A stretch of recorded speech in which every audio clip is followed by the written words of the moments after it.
Shalom saudara yang diberkati Tuhan Yesus Kristus. Bertemu kembali hari ini dalam sukacita, dalam kasih anugerah Tuhan.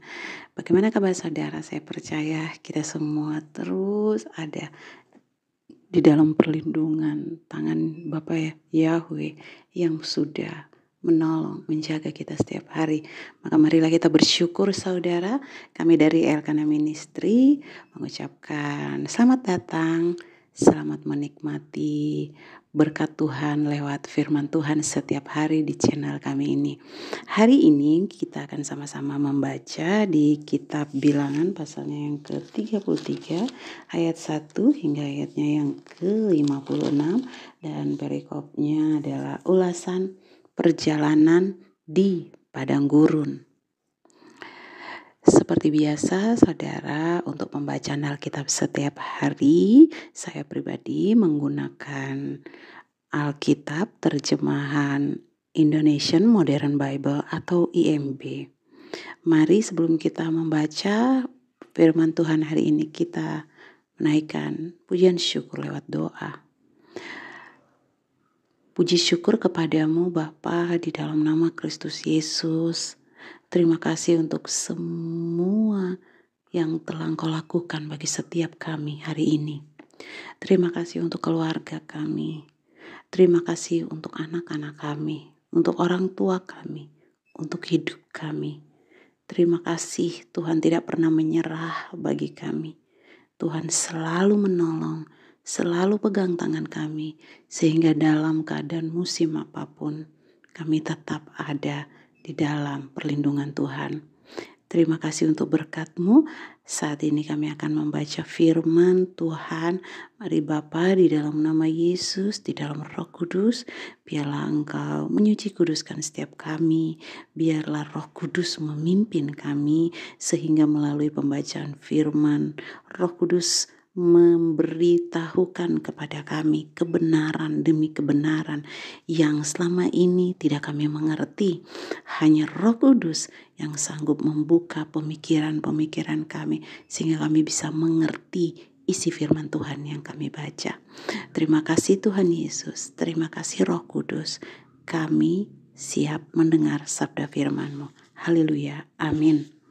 Saudara, mari kita mulai baca Bilangan pasalnya yang ke-33, ulasan perjalanan di padang gurun.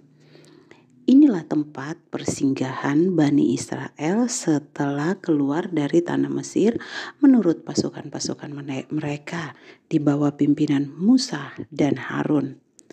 Musa menuliskan perjalanan mereka sesuai dengan tempat persinggahan mereka oleh perintah Yahweh. Inilah tempat-tempat persinggahan mereka sesuai dengan keberangkatan mereka. Mereka perjalanan dari Rameses pada bulan pertama, pada hari yang ke-15 dari bulan yang pertama, pada hari sesudah Paskah, Bani Israel keluar dengan tangan yang dinaikkan di depan mata semua orang Mesir. Selama orang-orang Mesir sedang menguburkan anak-anak sulung yang telah dibunuh Yahweh di antara mereka, Yahweh telah menjatuhkan hukuman atas ilah-ilah mereka. Maka berangkatlah Bani Israel dari Rameses lalu berkemah di Sukot. Mereka berangkat dari Sukot lalu berkemah di Etam yang ada di tepi padang gurun. Mereka berangkat dari Etam lalu berbalik di Pihahirot yang ada di depan Baal Sefon, dan mereka berkemah di depan Migdol. Mereka berangkat dari Pihahirot lalu menyeberang di tengah laut ke padang gurun, dan mereka melakukan perjalanan selama 3 hari di padang gurun Etam dan berkemah di Mara. Mereka berangkat dari Mara lalu masuk ke Elim.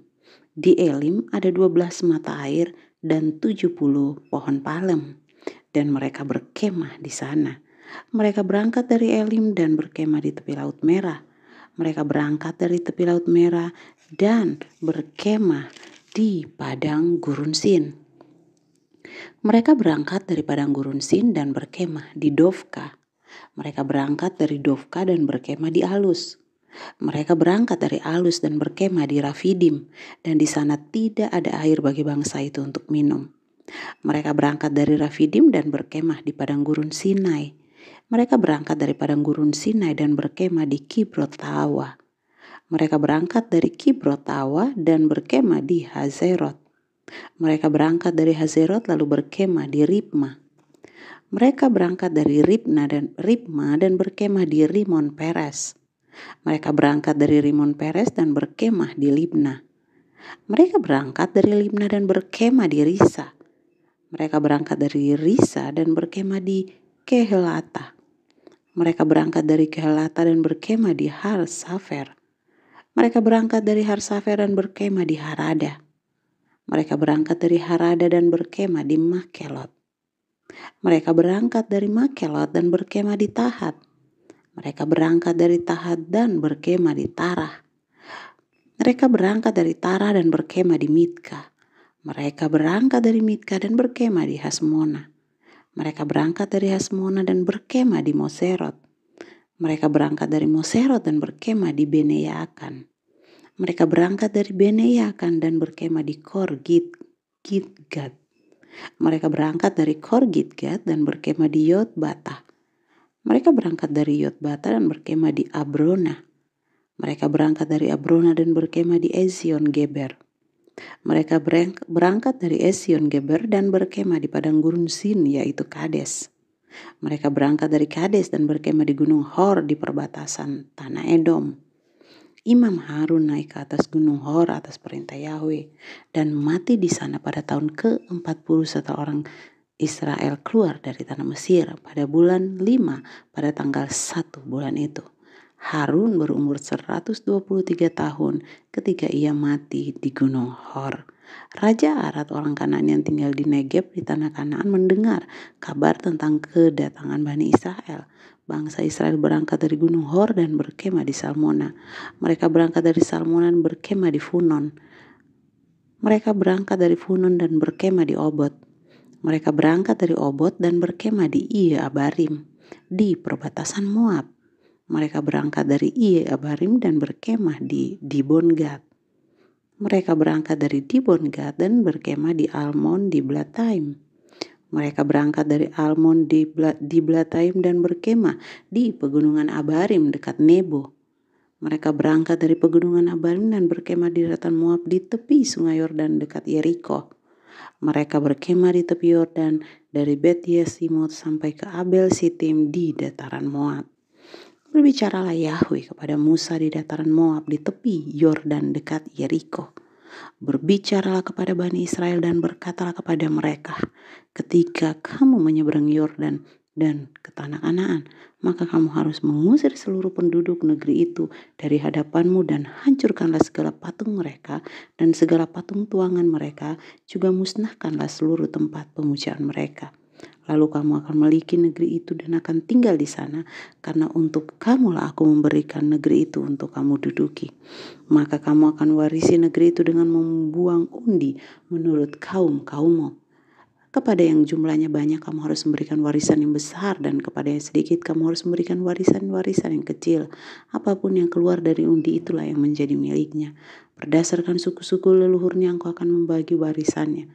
Namun jika engkau tidak mengusir penduduk negeri itu dari hadapanmu, maka orang yang engkau biarkan dari mereka akan menjadi seperti selumbar di matamu dan seperti duri yang menusuk di pinggangmu, dan mereka akan memusuhi kamu di negeri yang akan engkau tinggali.